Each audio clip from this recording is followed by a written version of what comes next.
All right. Let me switch. Open it.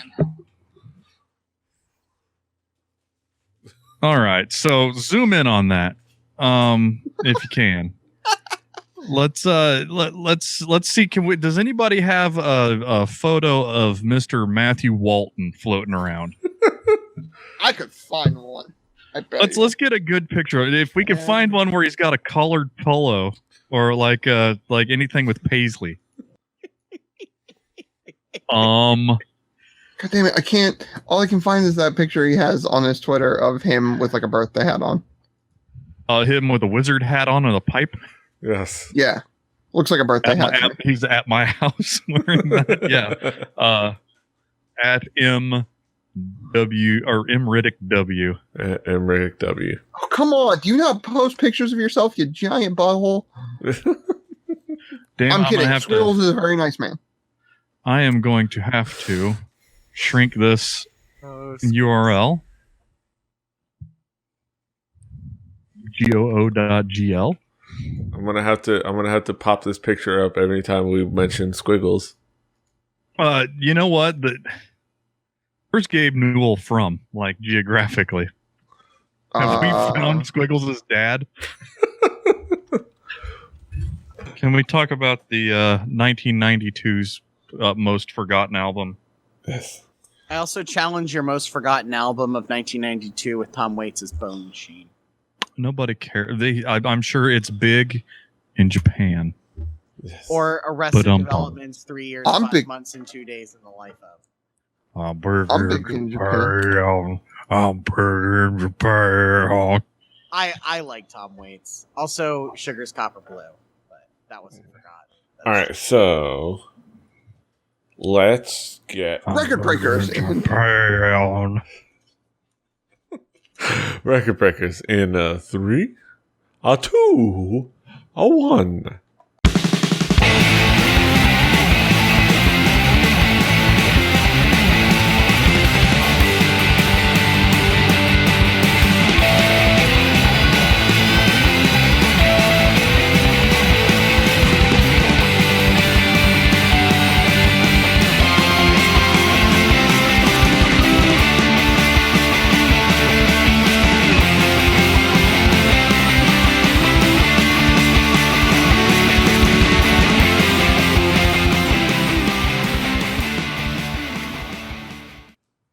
Buenos nachos, amigos, and welcome to another fantastic episode of Record Breakers. I am PETEY Rave, your man with no plan. Here, as always, is my team of friends and fellow music aficionados and fans and likers of music.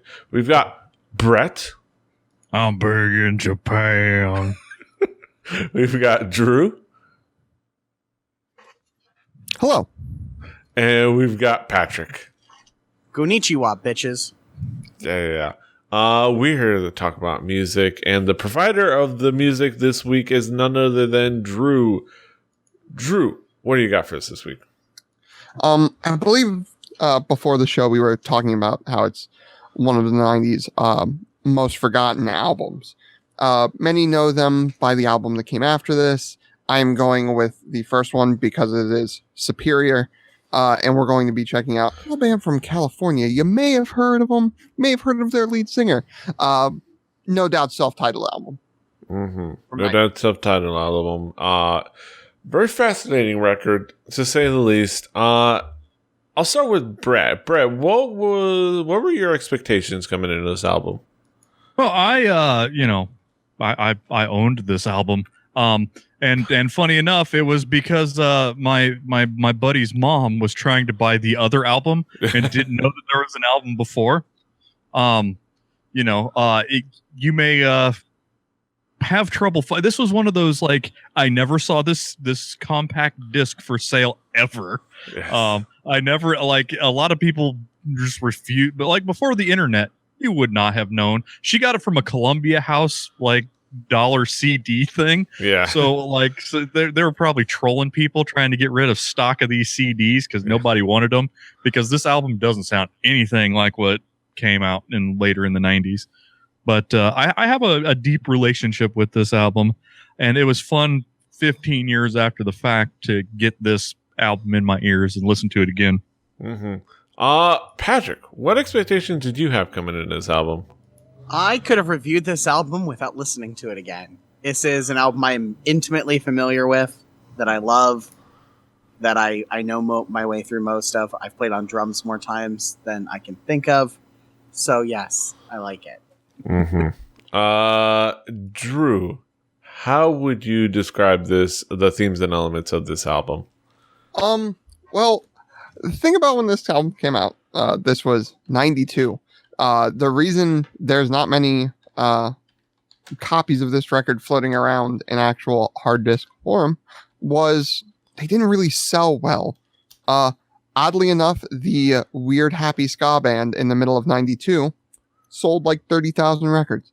But Interscope was giving them a chance. So that was good enough to make a full-fledged record like this. And this is the No Doubt sound I love. They got hints of it on the other records, but this is a full-fledged ska record. This is what the No Doubt that the ska kids love. This is where it is. And this is what we all want to come back so desperately.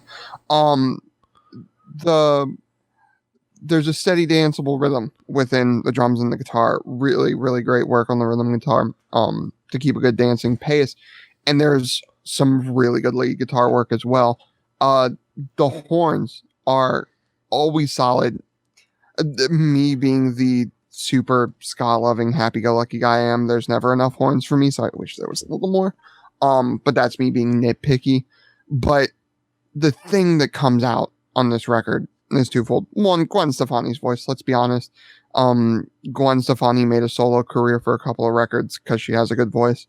And that comes through very, very well. But you also have just the amazing bass work of Tony Kanal. Tony Kanal is a bass player that made his name being a great bass player in a genre that's full of damn solid bass players. So the licks that he can lay down and the runs that he can go on are great. He can immediately steal any song he wants to, but he doesn't. They always have him right in the middle of the mix. So if you want him, he's right there. But he's not always in your face. Now, he does get in your face every once in a while, but it's not always that bad. And that to me is what this record is like, No Doubt showing the height of what they can do. I could rail on the fact that Rocksteady had no Rocksteady on the album. I could rail on the fact that Tragic Kingdom is super morose for half of it and only half of it gets fun ska stuff. And I could hate on all that all I want, but when No Doubt hits, for me, it's just fantastic.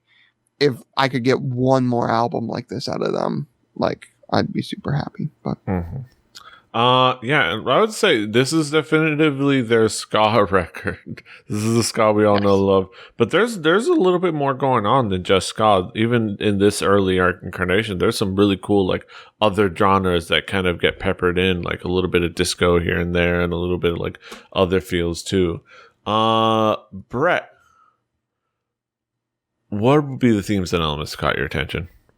Well, with all the stuff that's easy to pin out, the stuff that pick out, the bass work and that stuff is, and the drums are really, that's easy. Let's talk about the other stuff.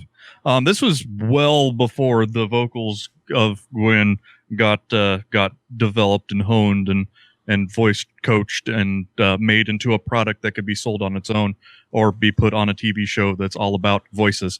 This is very Quaalude. Well, she's always had a Quaalude mouth, whereas the tongue sort of gets in the way and it hits a lot of notes. But this one, you sort of hit some sour notes. It's got a little bit more of a dirty record in a basement feel to it, which isn't a bad thing. There's some strange MIDI keyboards in this too. There's some there's some synthesizer. Like that shows up in weird places. There's a synth pop feel to a lot of stuff. There's also disco wicka chicka guitar with wah that pops in when you're least expecting it.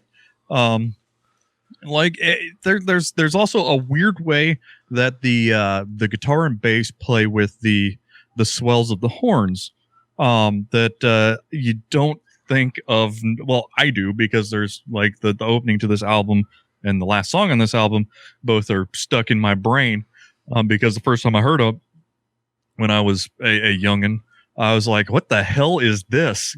No doubt. I knew what ska was at that time, but I didn't. It's sort of one of those like, I need to confirm that this is the CD that I stuck in when I first did. But other than that, this has some stuff that's sort of weird. That's sort of first album-itis.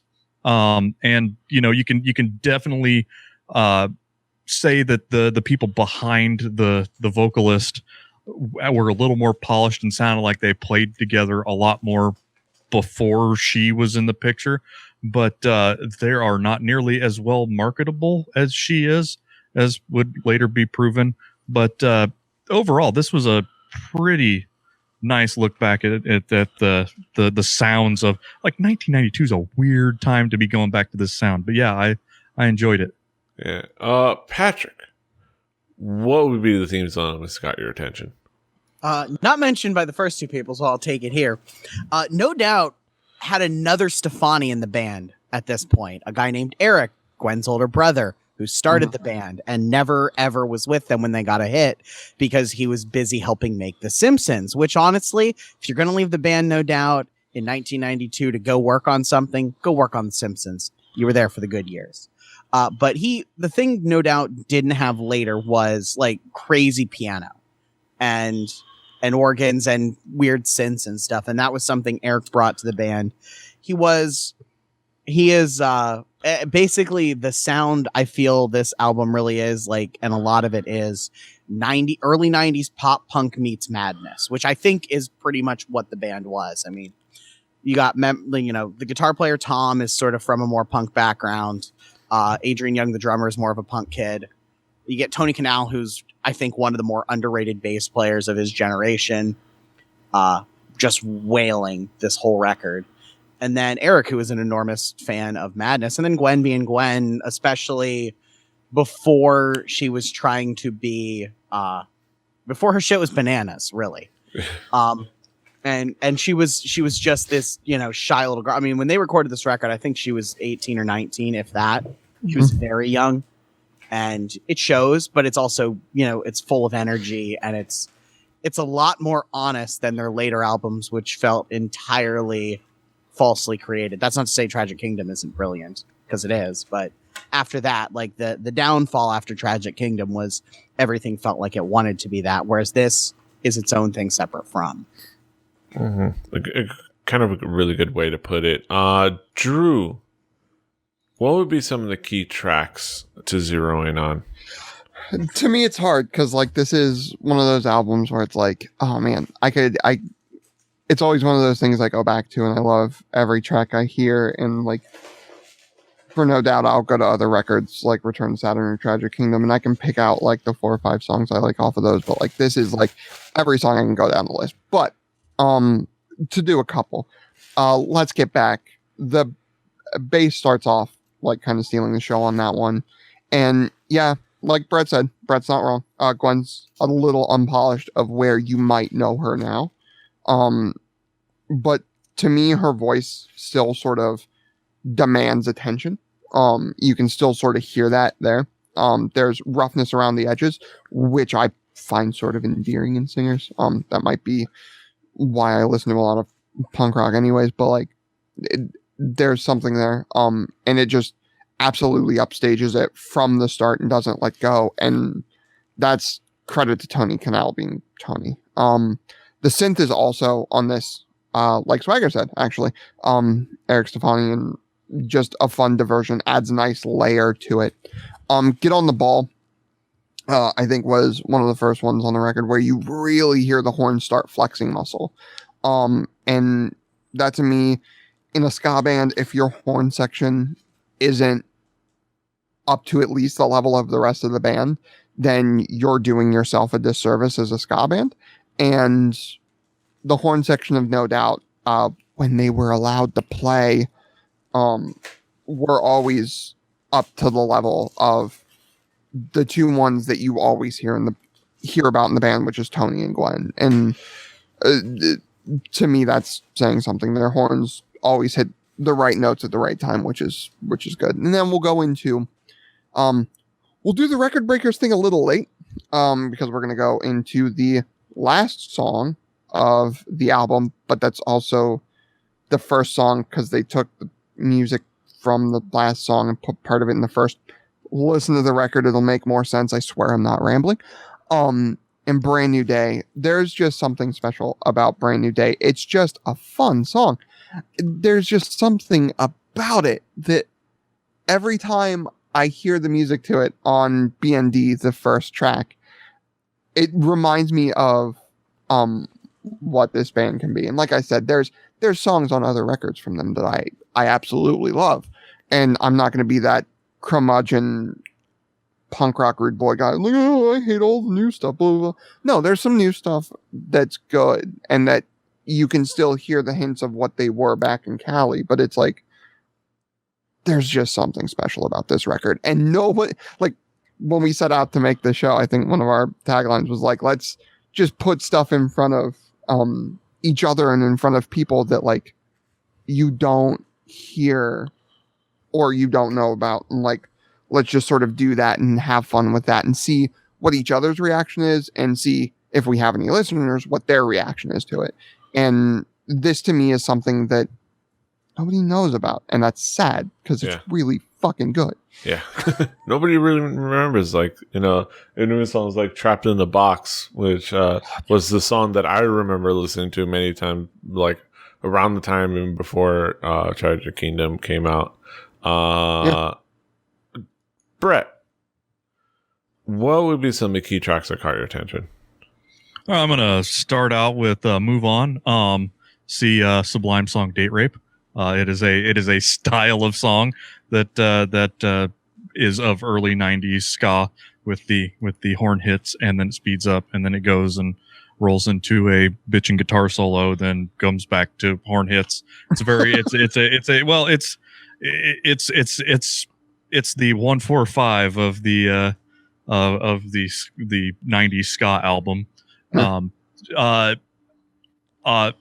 There is a song on this album that ends with Gwen singing in Round.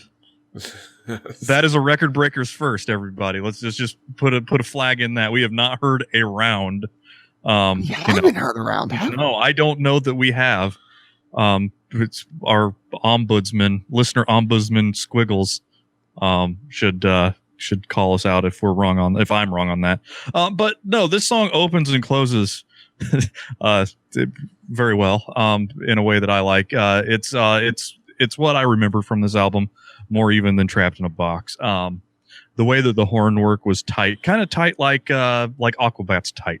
Like a tiger? Like these guys, yeah, like tight. These guys played a lot together, and you can tell by just how on time they were when they hit, and how well the rest of the instruments come in together. It really is the glue that holds this album together is the horns, and I can tell why this album was brought. It was brungeth by Drew. This is the things that he likes. Yes, the things that make Drew happy in the insides. Patrick, what would be some of the key tracks that caught your attention? Echoing the last two, the first track, Let's Get Back, and the last track, Brand New Day, are probably my two favorites and always will be. Both of them feature incredible Tony Kanal bass work. Both of them are what I think No Doubt was best at, which is super high energy ska. Like fun, happy, bouncing, good ska music. And then just because I think it's such an odd song, and it is a song that No Doubt never made another song like it again, Sad for Me, which is an Eric Stefani song, which explains why they never did it again. It is weird. But at the same time, it is such a departure from everything else they've ever done that it's worth pointing out that like they were a totally different band right up until Gwen got dumped and wrote that album. Speaking of Tragic Kingdom. And also in related news, Gwen got dumped, and I am slightly optimistic, we might get a good album out of them again. We'll never know. We'll know soon. No, because they'll never let the horns play again. Because after Return to Saturn didn't sell, that stopped. Yes. Do we really want a 45-year-old No Doubt to go back in time and try and resurrect? Dude, I just want them to write a good record. I think that would be like Tragic Kingdom's one of the greatest selling albums of all time. Like it's up there on that short list. It would be good for them to maybe have one more record that people actually like beyond the first one. I think they would need MTV for that because MTV sold Tragic Kingdom. Yes. Yeah. If I could do one thing, if I could get on a soapbox for musical anything, it would be to beg, No Doubt, to bring the goddamn horns back. Yeah. Like, I'm not even gonna lie. Like, I love a lot of bands and I miss a lot of people. And if I was in the necromancy, I'd bring a lot of people back. But if I could get on a soapbox and make something happen, it would be to bring actual ska, No Doubt, back. God damn it. They were good at it and then they ruined it. That's why Save Ferris, in my mind, is still like in a better place because they never fucked it up. Yes. Not that I'm salty. Not that you're salty at all. Can we just say that I don't know I ever thought the words "if I were into necromancy" was ever going to be used on a show I was involved with, but I'm so glad it was.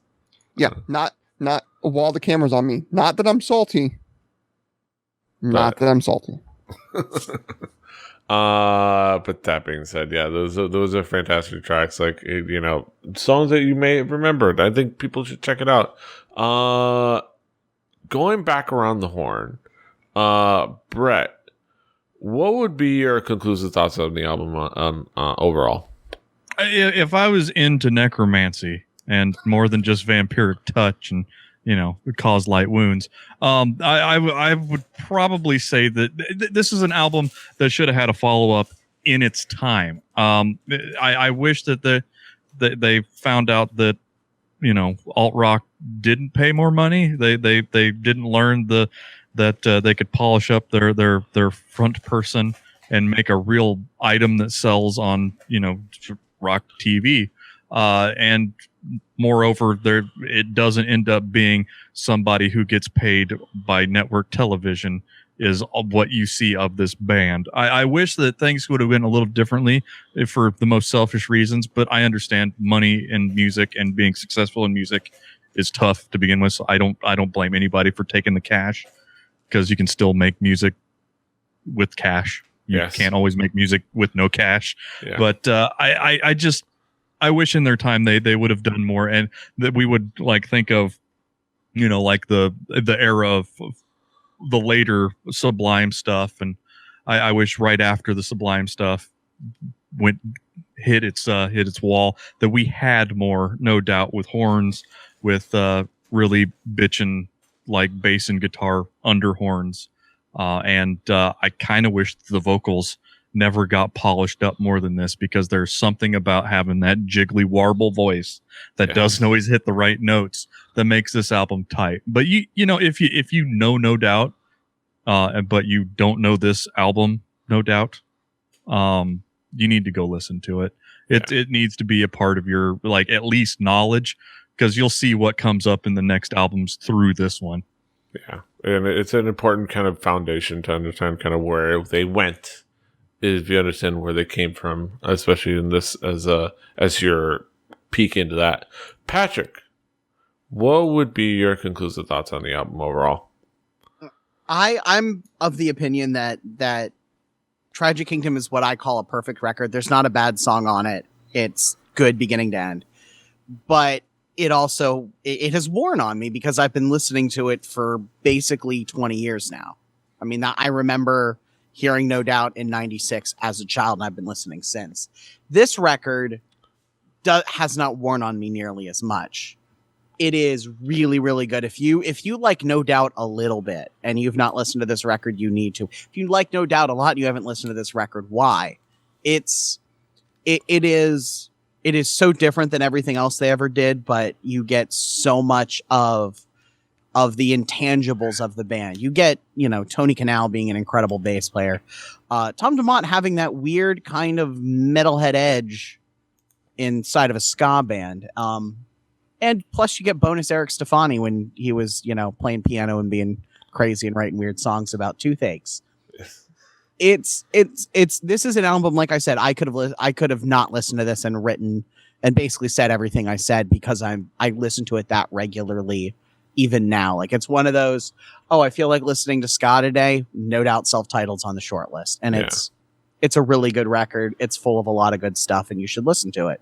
Mm-hmm. Yeah, it's just so much fun. It's not just, it's not even just the ska that makes it great. It's the ska, but all the little elements of other music that isn't purely ska that works its way in there, that forms the tapestry of it, makes it so really cool and so kind of cool and well formed and interesting and so fun.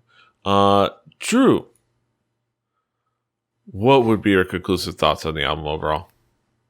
I think this is one of those albums that for me, that I brought it up here, and I probably should have brought it up earlier, because this is one of those albums that like every time I listen to it reminds me why I love the genre.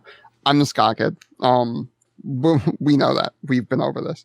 And there's not many albums in the genre that I love ska music. I listen to ska music way more than any human being probably should. And I understand that. I understand that not everybody has ska-tolites on regular rotation every week. But this is one of the few albums where I can listen to it and it's happy and it always makes you happy. But also at the same time, it makes me a little sad because it's like Brett said, we never got the real follow-up to this. Tony and Gwen broke up. The next album was sort of, half of it was sad and morose.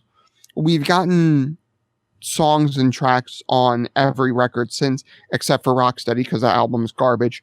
And I will say that to my grave.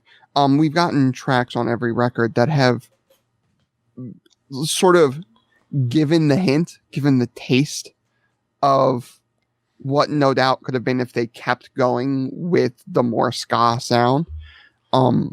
But we've never gotten a full one of it, and we've never gotten like a full song that just let them go. And like I said, if I could get on the soapbox and do one thing, it would. She has enough money now. I understand wanting to make money while making music, and I understand maybe it might not be good because maybe it's a band past its time and its years, and their ska is a music that should be made by either young people or people with a political message. And No Doubt has neither of those anymore. But I still want to see what it would be. I still want to see what, with that money, with limitless possibilities and all the time in the world, what the follow-up to the self-titled No Doubt record would be. Because the No Doubt from Tragic Kingdom on was very, very different for the most part.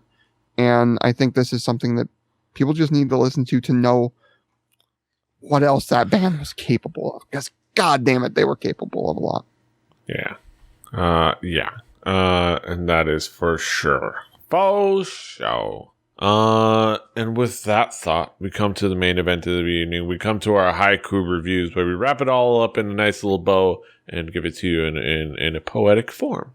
Let's start with Patrick. I'm gonna swerve you. Patrick, what is your haiku? Could have reviewed this without listening again. Listened anyway. Nice. Brett, what is your haiku? Good, solid ska stuff. Feels so good to go back to. Lost to the ages.